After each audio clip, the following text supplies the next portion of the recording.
Boa noite, pessoal. Tudo bem? Ou não? É? Todo mundo gosta de segunda-feira? Gosta? Ninguém, não é mais politicamente correto falar que você não gosta de segunda-feira, né?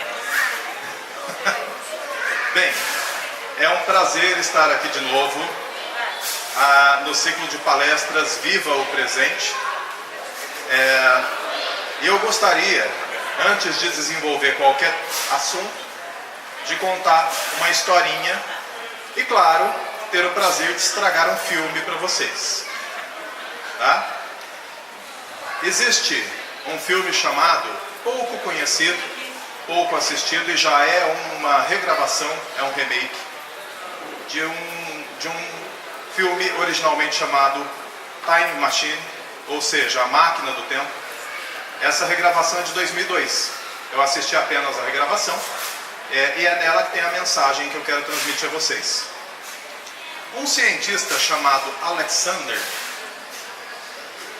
tem uma série de compromissos e curiosidades em relação às teorias de Albert Einstein. Einstein diz em uma de suas teorias que se você acelerar demais uma nave, de preferência em um local sem atrito, o tempo passa mais devagar dentro da nave do que fora dela. Bem, no filme ele estuda essas fórmulas com intensidade e ele tem uma namorada chamada Emma. Ele é distraído, ele é aquele típico professor sempre ocupado com a lousa, com o giz, e então um dia ele decide pedi-la em noivado. Ele compra uma aliança não muito cara para um professor e ele a convida a ir até uma praça para entregar essa aliança a ela. Nós estamos falando do final do século 1800 e alguma coisa, aquelas carruagens passando nas ruas, a neve cobrindo a praça. E então, quando ele vai presentear, aparece um ladrão. Esse ladrão acaba matando Emma, isso é logo o início do filme, e ele entra em uma amargura muito grande. Afinal de contas, era o amor da vida dele. Ele se enfia dentro do laboratório dele e ele passa 4 anos apenas rabiscando as paredes. Os amigos, preocupados que ele tivesse enlouquecido, tenta visitá-lo, mas na verdade Alexander está inventando, construindo uma máquina do tempo, baseado nas teorias que ele admirava, porque ele pretende voltar e salvar Emma daquela noite fatídica. Ele constrói a máquina. Aliás, as cenas de viagem no tempo são exuberantes nesse filme, e a música, a trilha sonora também. Acontece que ele volta, salva ela e ela morre de novo, em uma outra ocasião. Ele volta, salva ela de novo e ela morre em uma nova ocasião. Em uma das cenas ele diz: por mais que eu tente salvá-la, eu vou vê-la morrer 1000 vezes e não vou conseguir fazer com que o meu sonho seja concretizado. Então ele vai ao futuro, a um futuro muito distante, e encontra uma espécie que nos substituiu, que substituiu os seres humanos, uma espécie altamente inteligente, mas também altamente agressiva. E o líder dessa espécie diz: você viajou de muito longe e eu tenho a resposta para você. Então, essa espécie faz com que ele tenha uma visão, a visão de que Emma está viva, com filhos, em sua própria casa no passado. Ele está com os planos da máquina do tempo nas mãos. Imediatamente, quando ele vê Emma viva, ele dobra os planos da máquina do tempo e coloca dentro de uma gaveta e a fecha. Vai na direção da mulher e dos filhos e eles desaparecem. E então a mensagem: você construiu a máquina do tempo por causa da dor da perda de Emma. Sem a morte dela, a máquina jamais existiria. Então, como você pode usar a máquina para voltar e salvar ela? Você é resultado inevitável da sua tragédia, assim como nós somos resultado inevitável de vocês. Bem, e vocês devem estar se perguntando, o que é que isso tem a ver com o que nós vamos discutir hoje? Quantos de nós vivemos esse paradoxo?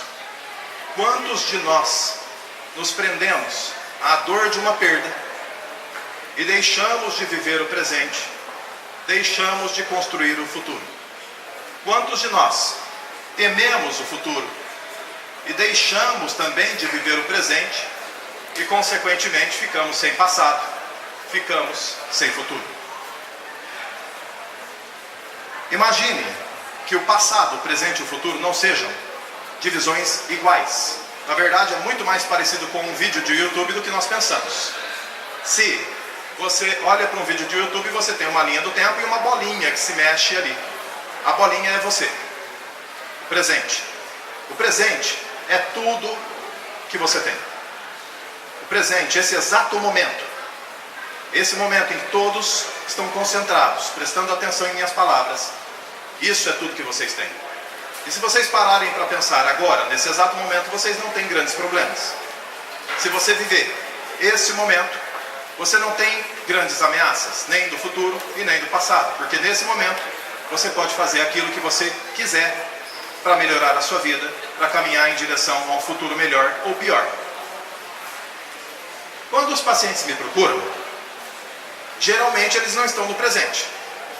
Eles estão em algum lugar do futuro, em algum lugar do passado, ou então eles ficam pulando do passado para o futuro, mas é raro você ver uma pessoa que esteja no presente, curtindo, vivendo, experienciando o presente.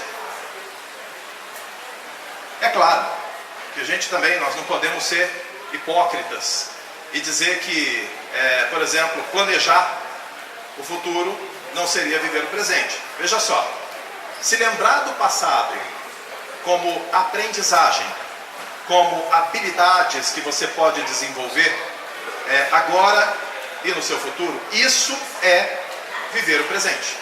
Se lembrar como aprendizagem para construir algo melhor, isso é viver o presente. Planejar o seu futuro, isso é viver o presente. Nós temos que observar onde está a patologia da questão. Quando você teme o futuro, quando você tem medo do futuro, quando você sofre antecipadamente por coisas que sequer aconteceram e talvez nem aconteçam, você não vive o presente e você cria uma mera ilusão do futuro. Quer ver um exemplo? Quantos de vocês já sofreram por coisas que não chegaram a acontecer? Parem para pensar. O tempo todo, não é? Você vai pensar em uma viagem. E aí o que você faz? Você cataloga, classifica, relaciona tudo aquilo que pode dar errado. E às vezes você exagera, não é? Às vezes nós exageramos e exageramos muito. Ou então, nós sofremos, nos culpamos com o passado. Você sente culpa por ter feito isso, isso ou aquilo, falado isso, isso ou aquilo. Você acaba mergulhando em uma situação de desconstrução, de falta de fé em si mesmo. Ou ainda, você pode se lembrar do passado com nostalgia. A nostalgia não é ruim em uma devida dose, mas o excesso pode ser prejudicial. Eu vejo um monte de gente falando uma frase fatal, venenosa. Começa assim: no meu tempo, na minha época. Gente, vamos começar pela nostalgia, o primeiro ponto que nós temos que equilibrar. Depois nós vamos para a culpa, né? Que também nos prende ao passado. E aí eu falo um pouquinho do medo em relação ao futuro. Nostalgia é maravilhoso. Meu Deus, nós adoramos nos lembrar. Agora, parem para pensar. No meu tempo não existe. Você não está aqui agora? Esse não é um dia. do que você viveu, você tem vivido até o final dele, e amanhã vai vir outro, e depois mais um, e depois mais um. O seu momento é hoje, o seu momento não é ontem, tá? Você está aqui agora. Ah, Alexandre, mas era diferente, a gente tinha mais força nas pernas, né? Nós pulávamos, nós dançávamos. Tá bom, qual é o problema de você fazer isso hoje, de você dançar hoje? Ah, não tem com quem dançar. Olha, aí já entramos em submenus da questão. Sempre tem, tá? Mas a questão é, o que você fazia? Muitas vezes nós atrelamos o nosso passado a uma juventude. Nós atrelamos nosso passado a amigos, a situações que vivenciamos. Mas você já parou para pensar que sempre que você diz no meu tempo, ou na minha época, ou quando eu era jovem, você se lembra de algo que você fez? Ou com pessoas com qual você estava? Concorda então que quando você se lembra do passado, você se lembra de coisas que você estava fazendo? E hoje você faz o que se lembrando apenas do passado, se não nada? Então veja só, nós começamos a entrar no paradoxo do filme. Nós ficamos sem presente quando nós pensamos demais no passado. Nós ficamos sem presente quando nós pensamos demais no futuro. E aí, sem presente, você não tem mais nada. Bom, então vamos parar para pensar. O que seria adequado nessa ocasião? Que você se adapte, que você traga para o hoje coisas novas. Muitas vezes nós paramos de nos adaptar e nós nos sentimos fora do aquário. Nós temos uma tendência, até os 16 anos, 17, 18, nós não temos tantas restrições e dificuldades. Nós aprendemos tudo sem tanta resistência. A pessoa chega e ensina alguma coisa e você aprende. Depois você vai fazendo 20 anos, 30 anos, aí você vai aprendendo que bonito é você ter uma opinião política e não sair mais dela.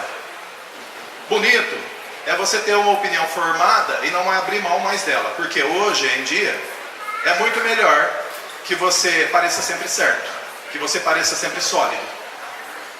E aí você não se reconstrói, você não reaprende. Eu acho que vocês devem estar todos muito satisfeitos e felizes, tranquilos, com a harmonia que reina nas redes sociais, não é? A harmonia da última semana foi incrível, exuberante, não é? Todo mundo se abraçando, confraternizando e principalmente aprendendo tanto, não é? As pessoas aprenderam muito a escutar, né? E não apenas a ouvir para rebater. Eu percebi que deu uma confusão no jogo do Corinthians. Eu sou corintiano, mas eu não assisto mais, porque não precisa. A gente sempre ganha. Então, eu apenas pergunto para o meu irmão, foi isso mesmo? Ah, claro. Então tá bom. Né? Mas é interessante que no dia anterior, a briga estava em torno de um assunto político. No dia seguinte, trocou, foi mágica. E todo mundo começou a brigar por causa de uma situação que aconteceu no meio do jogo. É impressionante que as pessoas estavam batendo boca como se não tivessem mudado de assunto. E mudou. Depois eu falo que a gente trata a política como futebol, as pessoas não acreditam. Não, isso aqui é meu partido. Se der um carrinho aqui dentro, não foi nada. Né? Agora, se o seu partido deu carrinho, olha lá, ó, coloca o juiz, coloca isso, coloca aquilo, eu faço vista grossa. Pessoal, nós estamos viciados em não nos adaptarmos, em não nos adequarmos. Nós não estamos mais reprocessando as informações. Quando nós somos mais jovens, é mais fácil. Agora, os próprios jovens na rede social, eles estão apenas acostumados a impor as suas opiniões, e vocês sabem que adolescente sabe de tudo, não é? Saber de tudo é realmente coisa de adolescente. Então, o que acontece? Não tem mais uma troca de experiências. Antes você sentava numa rodinha, batia um papo, discutia um assunto e ninguém se ofendia pela troca de experiência. Agora eu associei as ideias que eu defendo ao meu ego, ao meu orgulho. Então, se você me contrariar, você está me ofendendo. Eu não tenho mais a liberdade de discutir uma ideia. E se eu não tenho mais a liberdade de discutir uma ideia, eu não aprendo mais. E se eu não aprendo mais, eu não me adapto ao mundo de hoje. Eu só o julgo e o condeno. Se eu não me adapto mais ao mundo de hoje, eu o rejeito. E se eu o rejeito, eu fujo para o passado. Eu fujo para o futuro. Mas eu não quero mais ficar aqui. Então nós temos, em primeiro lugar, que resgatar a nossa capacidade de escutar. É claro que muitas vezes o outro tem uma opinião polarizada também, mas pare para pensar, existe algum bom senso nisso? Existe uma outra forma de ver a situação? Vejo ateus contra religiosos, vejo esquerda contra direita, vejo idosos contra jovens, vejo classe contra classe, o tempo todo apenas imposição. E quase nunca adaptação, aprendizagem. Então a nostalgia, até certo ponto, repito, ela é boa. Eu mesmo tenho um monte de tranqueira da década de 80 em casa, né? Eu gosto, mas eu não estou preso lá. Eu estou aqui, hoje, com vocês, tá? E o correto, para que você esteja aqui, é que você pare de negar o hoje. Nossa, eu me lembro quando o computador saiu, Dani. Ninguém queria, por quê? Quanto tempo a pessoa passou fazendo curso de datilografia para pegar força no dedo, né? Usou papel carbono. Vocês sabem o que é papel carbono? É uma coisa que foi inventada há muito tempo atrás. Mimeógrafo, uma máquina sem energia elétrica que fazia rodar um monte de provas, né? Que os alunos esperavam ansiosamente para cheirar. Então, nós tínhamos uma tecnologia e quando ela mudou, houve uma grande rejeição. As pessoas não queriam se adaptar, sofreram. As empresas que não se adaptaram, sofreram. As pessoas que não se adaptaram, sofreram e resmungam sozinhas por aí até hoje. Então, para que você tenha um nível de nostalgia adequado, esteja adaptado ao hoje. A culpa, outra coisa que nos tira do presente. Nossa, Alexandre, isso aí, eu vou pegar um exemplo de pacientes, muitas mulheres que já passaram pela clínica e reclamaram da mesma coisa. Alexandre, se arrependimento matasse, eu nunca tinha ficado com aquele filhote de cruz credo.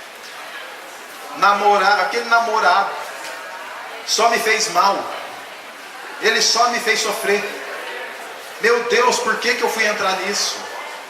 Perdi a minha paz, perdi isso, perdi aquilo. A pessoa se arrepende. Quanto tempo, quanta energia você perde com arrependimento? Essa energia que você perde com arrependimento poderia estar sendo usada para reconstruir alguma coisa na sua vida. Essa energia que você perde reclamando poderia agora estar sendo usada para construir uma coisa diferente na sua vida. Veja só, você tem uma quantidade de energia, a psicologia chama de energia psíquica, é um cilindro, tamanho humano, todo humano tem um cilindro parecido, que você enche com 3 coisas. Número 1, alimentação, tá? De preferência boa, né? Torresmo e Coca-Cola não é opção. Número 2, com sono, um bom sono. Hoje em dia é pecado você dormir 8 horas, você tem que falar que você dorme 4, né? E número 3, você tem que ter lazer. Lazer é importante. Prazer em alguma coisa. Gostar de desenvolver algo, né? Eu lembro que eu, minha irmã, meus irmãos, a gente reveza. Nós temos aquele negócio de colocar em cavalo, que só faz olhar para um lado. Quando a gente encana de fazer decupagem, a gente faz até acabar o mundo, né? Aí depois enjoa. Aí vai cuidar de planta. Aí tem que cuidar de um monte de planta ao mesmo tempo. Aí enjoa. Não sei se vocês são assim, mas nós somos, né? Mas nós vamos desenvolvendo hobbies, lazer. Você tem que ter algo que distraia e que acrescente algo na sua vida. Aprender a tocar um instrumento musical, aprender uma língua nova, viajar, conhecer pessoas. O que é que você gostaria de fazer? E por que você não faz? Nós temos que colocar um pouquinho mais disso para encher aquele cilindro de energia psíquica. Bem, esse cilindro pode ser usado de diversas maneiras. Você pode usar resmungando da sua vida. Você pode usar reclamando. Você pode usar invejando. Você pode usar criticando. Você pode usar sendo ativista de Facebook. Você pode usar criando uma série de inutilidades na sua vida. E você vai ficar esgotado do mesmo jeito. Você vai consumir a sua energia com bobagens. Você vai ficar pensando em quem pensou mal de você e vai perder também energia. Você vai ficar com raiva de quem falou alguma coisa, de quem se meteu na sua vida e vai perder energia. Então, fica a dica. Invista em algo produtivo, tá bem? Agora, puxa vida, eu me arrependo de ter ficado com aquela pessoa, eu me arrependo de ter falado aquilo para aquela pessoa, eu me arrependo e me culpo por ter feito isso ou aquilo. Pessoal, se você não tivesse cometido seus erros, quem você seria? Nós nos envergonhamos de nossos erros. Muitas vezes nos arrependemos deles. Muitas vezes nos culpamos e perdemos nossa energia vital com isso. Agora parem para pensar. Tudo que você tem de bom deriva de seus erros, de suas falhas, de suas aprendizagens, de seus tropeços. Entenda que a vida é uma escada. Se você tropeça no degrau, machuca o pé, você aprende ou fica para o resto da vida naquele degrau reclamando dele. Você pode ficar ali se sentindo um coitado porque aquele obstáculo existe, ou, repito, com a mesma energia, erguer a sua perna, colocar ela um pouco acima da linha e subir aquele degrau. Obstáculos são desafios, oportunidades para transformar você em uma pessoa mais forte. Problemas são desafios que deixam você sempre mais resistente, assertivo, resiliente, levam você adiante, trazem a você sempre uma nova habilidade, sempre uma nova forma de entender a vida. Cada ano que passa, nós aprendemos uma coisinha, mas deixamos de aprender um monte de outras coisas. Então eu digo àquela menina que está chorando porque escolheu o parceiro errado.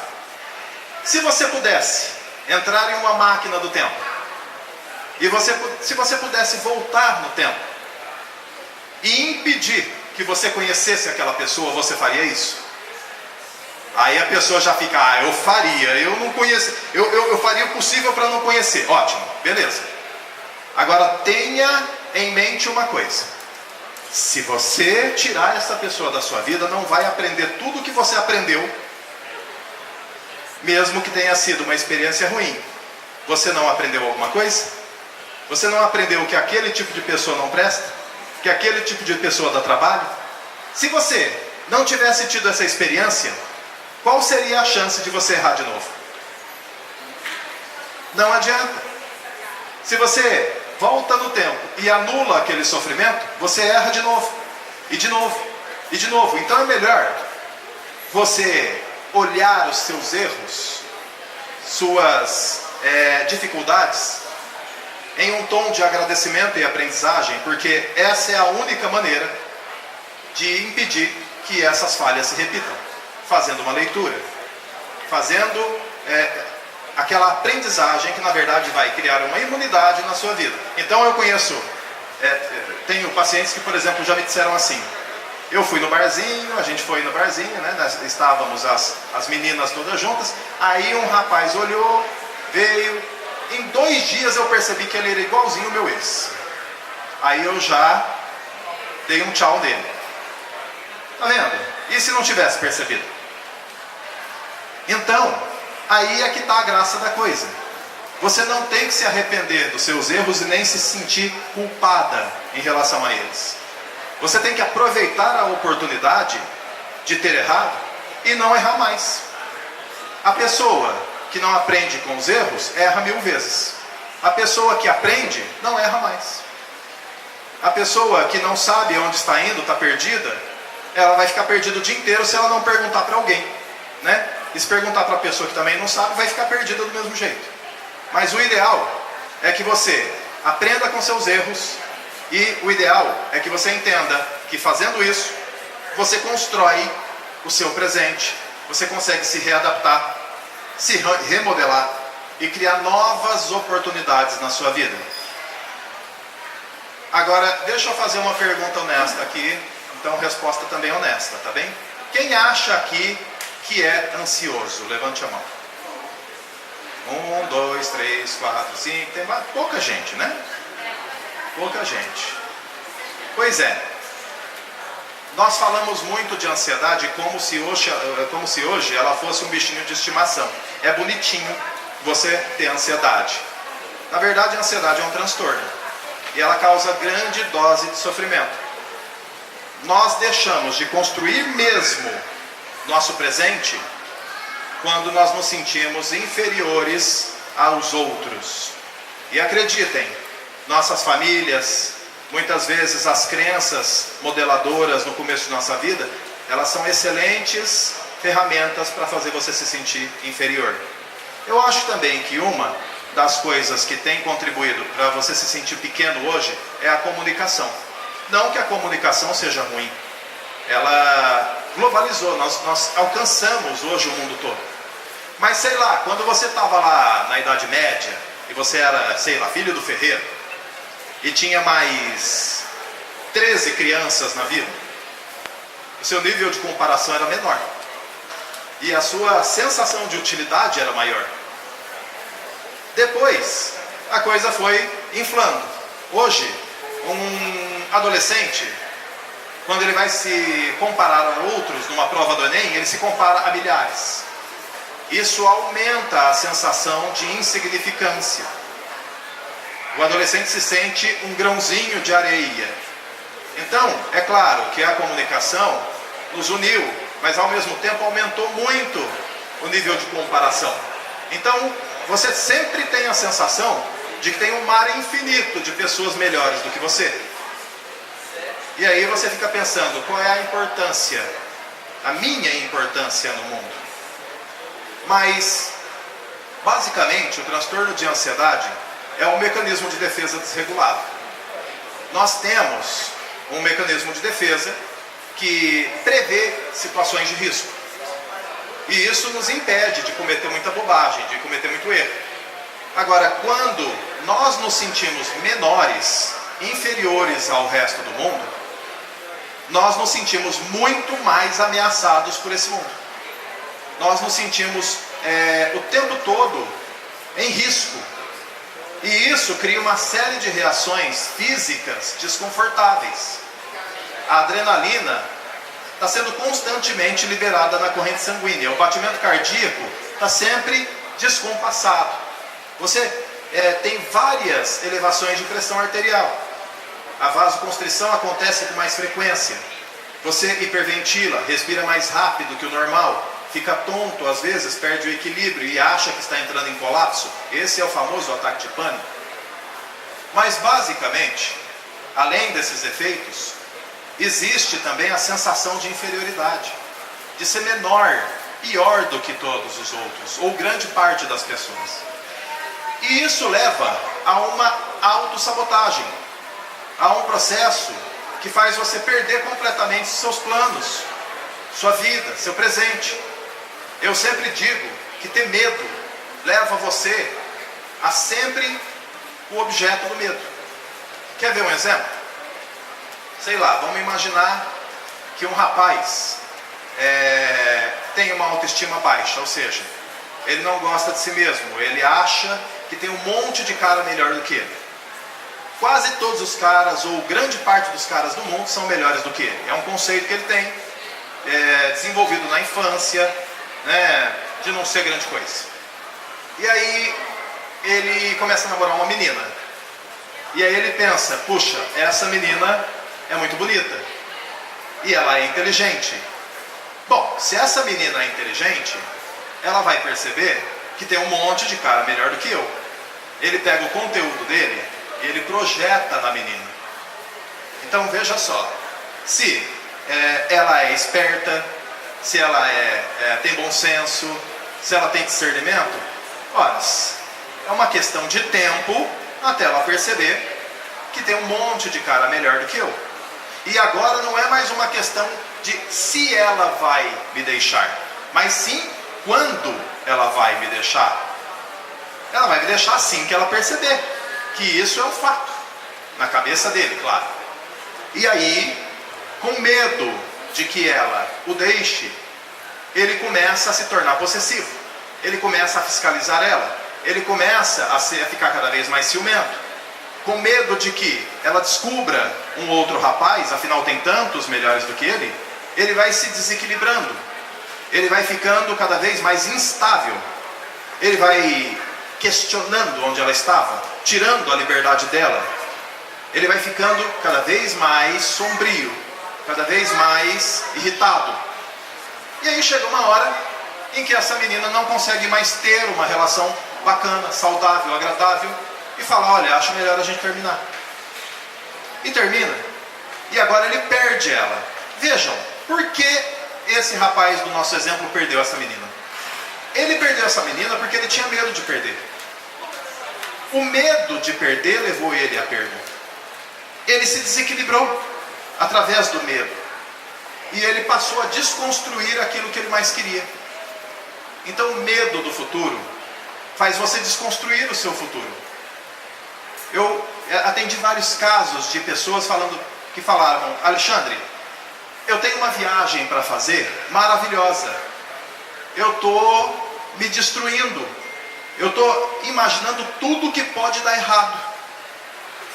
E se der errado isso? E se der errado aquilo? E se isso acontecer? E se aquilo acontecer? A ponto da coisa ficar forçada demais. Eu me lembro de uma pessoa que estava com medo de viajar de ônibus, porque tinha medo, olha só isso aqui. Essa moça estava com medo de, no ônibus, ter um desarranjo intestinal. E aí eu falei, mas não tem banheiro? Tem, Alexandre, mas não pode fazer. Eu acho que eu não vou. Um rapaz que eu estou atendendo agora está com uma viagem paga para o Nordeste, para a costa do Nordeste. Mas e para ele entrar no avião? Ele está desesperado. Vê se o cara está pensando na praia, nas dunas, ele está pensando no avião. Mas, e aí eu pergunto, qual é o medo do avião? E se ele cair? E aí eu pergunto, mas você tem medo do sofrimento até a morte, ou você tem medo da morte? E aí a coisa se divide, porque isso é diferente, tá? Tem gente que tem medo do sofrimento até a morte, e tem gente que tem medo da morte. Ah não, eu tenho medo da morte, do desconhecido, para onde eu vou? O que vai acontecer comigo? Né? E tem gente que fala, não tem problema com a morte não. Para onde me mandar, tá tudo bem, tá certo, eu tenho medo de sofrer até lá. Né? E aí fica difícil, porque nós, nesse mesmo filme A Máquina do Tempo, esse ser evoluído, agressivo do futuro diz para o Alexander, vocês seres humanos são criaturas assombradas por duas palavras, e se. Isso acaba com vocês, isso tira a criatividade de vocês, isso destrói o futuro de vocês, isso deixa vocês sem presente e deixa vocês sem passado. E se? E se chover amanhã? Eu levo um guarda-chuva? Eu não levo? Mas eu não tenho guarda-chuva, então como é que eu posso ir? Nós deixamos de curtir as melhores experiências do mundo por causa do e se. Ora as bolas. Medo do futuro. Medo do que pode acontecer. E como dizia uma antiga banda RPM, medo de tudo, medo do nada, medo da vida assim engatilhada. Nós simplesmente começamos a entrar em pânico por nada. Então vejam só, nos abandonamos e sentimos culpa em relação ao passado, tememos o futuro. E aí uma simples viagem se transforma no martírio. Uma outra coisa bem pequena que faz sofrer. Isso faz sofrer demais. Não sei se alguém aqui já passou esse perrengue, mas a mulher chega e fala: Alexandre, eu tive a cair na bobagem de resolver fazer um almoço em casa. E eu sei que vem a fulana que é casada com não sei quem e parece que ela é vegana. E tem o outro que gosta de um churrasco. E agora, vai ser guerra? Vai dar rolo? O que eu vou fazer? E aí, recentemente eu aconselhei um paciente a fazer o seguinte: ó, eu posso dar uma sugestão? Você tem dificuldades em se reunir com as pessoas na sua casa, porque você tem que ficar pensando no que você vai cozinhar? Vai para o restaurante. Tá? Não complica. Simplifica. Lembre-se que o objetivo é ficar junto. Não é ficar sofrendo. Não é ficar discutindo. Quem é que vai fazer o quê? Vai para o restaurante, mas fica junto com as pessoas. Fique junto. Então, nós temos soluções. Mas muitas vezes, nós queremos fazer do nosso jeito. Eu falei essa semana para alguns pacientes: puxa vida, veja como nós nos sabotamos. Ah, eu não consigo comer direito, Alexandre. Porque, afinal de contas, você tem que montar uma parceria consigo mesmo. Uma parceria que você raramente monta. Você monta parceria com os outros. Mas para construir a sua vida, você não monta. Tanto é que tem um monte de gente que tem dificuldade de caminhar, fazer exercício, e só consegue se fizer um compromisso com um amigo. Porque aí o amigo passa em casa. Né? Então eu tenho que criar um compromisso com o meu amigo. Compromisso que eu não consigo criar comigo mesmo. É um absurdo. E nós nos maltratamos nesse processo. Ah, eu vou fazer tudo para os outros, mas eu não tenho tempo de fazer um jantar para mim. Mas por quê? E aí eu pergunto: o que é fazer jantar para você? Ah, fazer jantar, mas você sabe, tem que descer as panelas, tem que botar água para ferver. Não sabe o que vai fazer, mas tem que botar água para ferver, né? Tem que ligar 4 bocas no fogão, né? Tem que lavar o arroz, tem que fazer isso. Por que jantar tem que ser assim? Não, tem que sujar a louça. Jantar é aquele ritual em que no final você tem uma pilha de louça. Pra quê? Ah, então, Alexandre, eu não consigo fazer uma comida saudável porque eu não tenho esse tempo. Ah, vamos fazer o seguinte: vocês sabiam, por exemplo, que por R$50 você compra aquelas grelhas que antigamente fazia tostex? Vocês sabem o que eu estou falando? Antes tinha aquela forminha para pôr pão de forma. Agora não tem mais. Você bota uma daquela na pia, tem um terminalzinho com 2 pontas que você põe na tomada. Você põe e liga, né? Aí o que você faz? Você sai do seu trabalho, pega um filezinho prontinho e limpinho no mercado, que hoje está mais barato que a ração para gato. Você vai lá, coloca e fecha. Em 20 minutos está pronto. Também tem uma máquina a vapor lá, eu acho que ar quente, não é? Que frita as coisas hoje. Você que falou, né, Marcos? Tem aquela, você coloca a batata frita, tudo. Você bota um punhadinho de camarão, espera 20 minutos e fica pronto. É impressionante. Sabe? E você pode comer, sabia? Depois você come. Não é difícil você fazer parceria consigo mesmo. Não é difícil. Nós damos desculpas para viver de forma errada. Nós damos desculpas para nos abandonar todos os dias. Todos os dias. E você, repetindo, cria mais compromissos com os outros, se deixando sempre em segundo plano. Eu sempre desafio meus ouvintes, meus clientes, a se tratarem com o mesmo respeito que tratariam um estranho na rua. Porque nós também nos ofendemos muito bem, né? Você trabalha o dia todo de forma correta, e aí você chega ao final do dia e fala: ufa, graças a Deus não aconteceu nada de errado. Se você comete um errinho, você sofre. Coloca aquilo num altar, toca uma música do Evanescence e sofre. Sofre bastante. Para quê? Qual é a ideia? Então nós temos que ter parceria. Nós temos que gostar mais de nós mesmos. Quando nós não gostamos de nós mesmos, nós fugimos. E como é que você foge de você mesmo? Você fica querendo dormir, você fica pensando no futuro, você fica pensando no passado, você fica em qualquer lugar, menos com você mesmo. Aliás, essa falta de parceria é que faz as pessoas acharem muitas vezes que estão apaixonadas por qualquer um. Porque eu preciso estar com qualquer pessoa para não ficar sozinho comigo mesmo. Ficar sozinho comigo mesmo é infernal. Então, a menina vai na festa, vai na balada, ela precisa ficar com alguém. Não interessa quem. Tem que ficar com alguém, tem que namorar rápido, tem que ficar rápido, de preferência tem que noivar rápido, casar rápido, separar rápido. É um processo cada vez mais descartável. E por quê?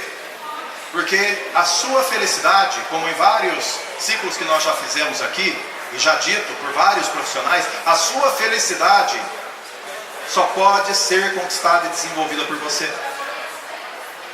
Ninguém vai trazê-la em um pacote Netflix, em um pacote Sky para você. Ninguém. Você precisa desenvolvê-la. É você quem precisa conquistá-la. Mas para isso, você precisa gostar de si mesmo primeiro. Senão você vai fugir. A sua mente escapa de você mesmo. Você começa a se sabotar. E a vida dos outros passa a ser mais interessante do que a sua. A vida dos outros é sempre mais brilhante. Porque vocês acham que Big Brother faz tanto sucesso? E as fofocas correm soltas. A gente chega no trabalho, está todo mundo falando da outra pessoa. E eu perco quanta energia julgando, falando, rotulando os outros, ao invés de transformar a minha vida em um filme interessante.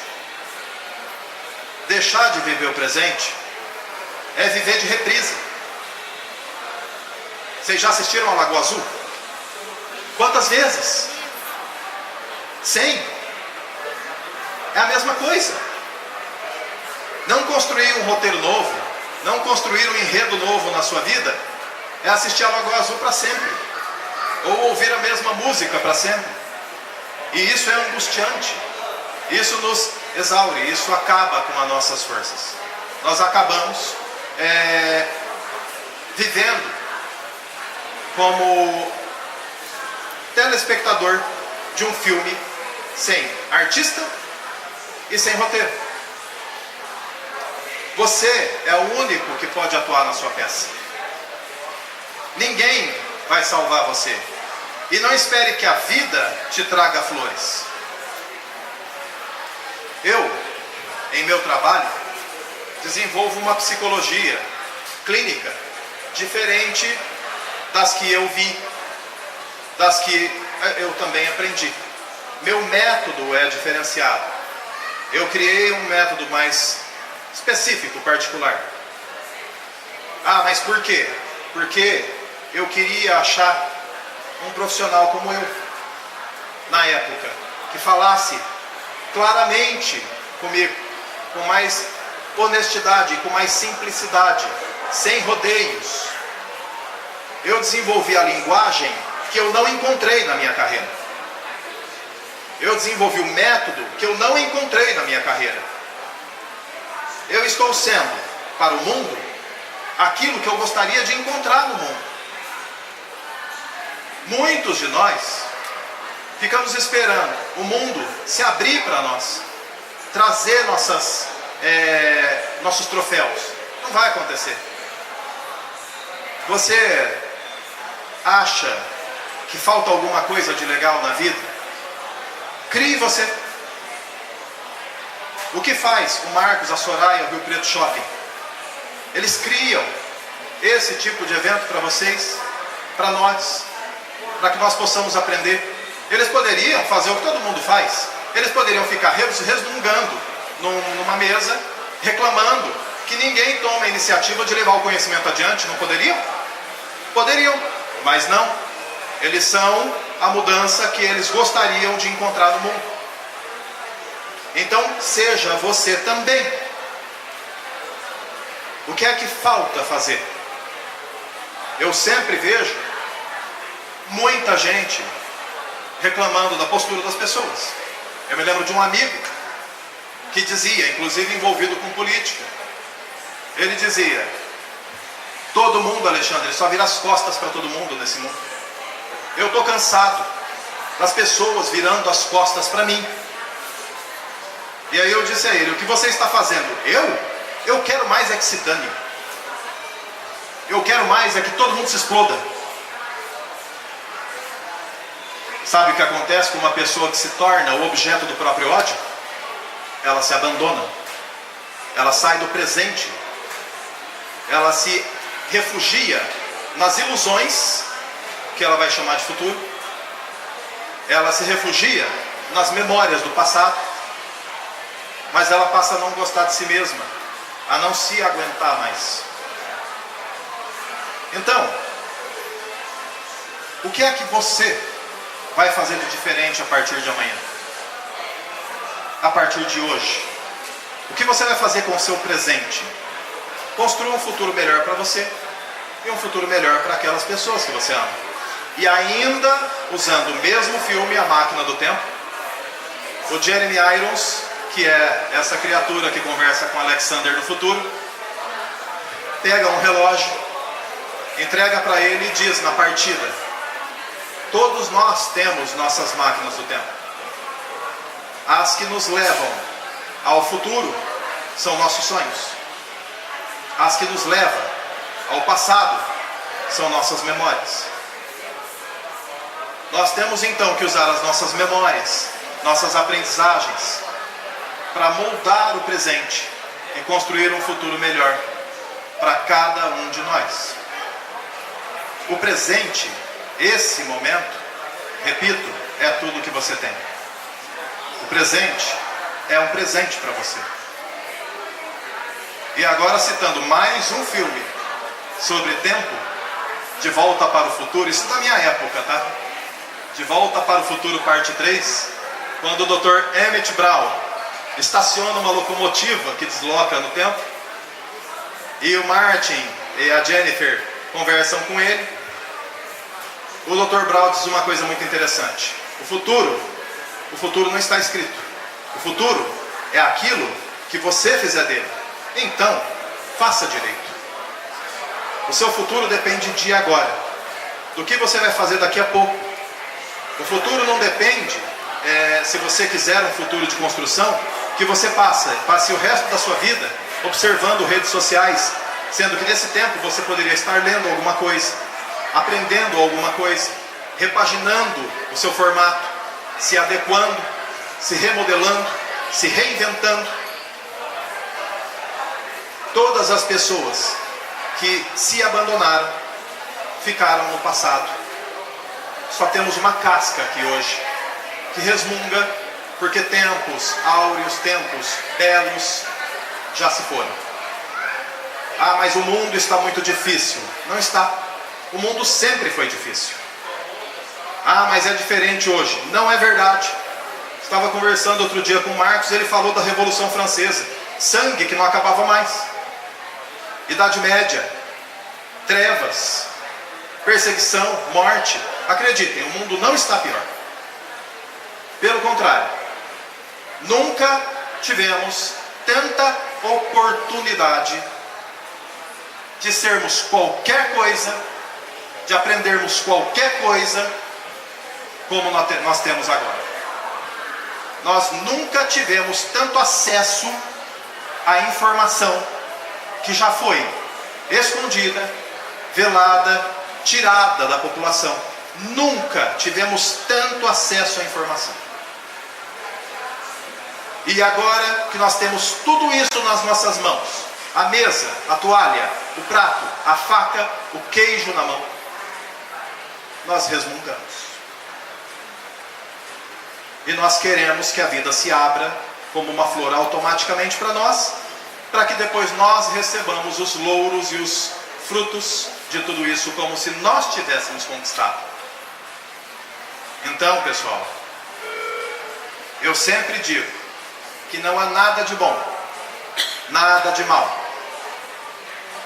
Afinal de contas, você pode achar que, sei lá, ser vegetariano é fazer um mundo melhor, na sua opinião, e na opinião dos animais, tenho certeza, mas na da alface eu já não tenho tanto. A alface não concorda. Tá? Se você compartilha uma ceia de Natal com um peru maravilhoso, você pode achar isso maravilhoso. O peru não acha. Se um leão mata uma gazela para matar a fome, a gazela não concorda com isso, mas o leão concorda. Então não existe nada de bom ou de mal. O mundo é uma massinha de modelar. Você pode fazer dessa massinha tudo o que você quiser, inclusive nada. E se você não fizer nada, nada você terá, e nenhuma história para contar. Queria agradecer a atenção de todos vocês e estou disponível para alguma pergunta. Abraço.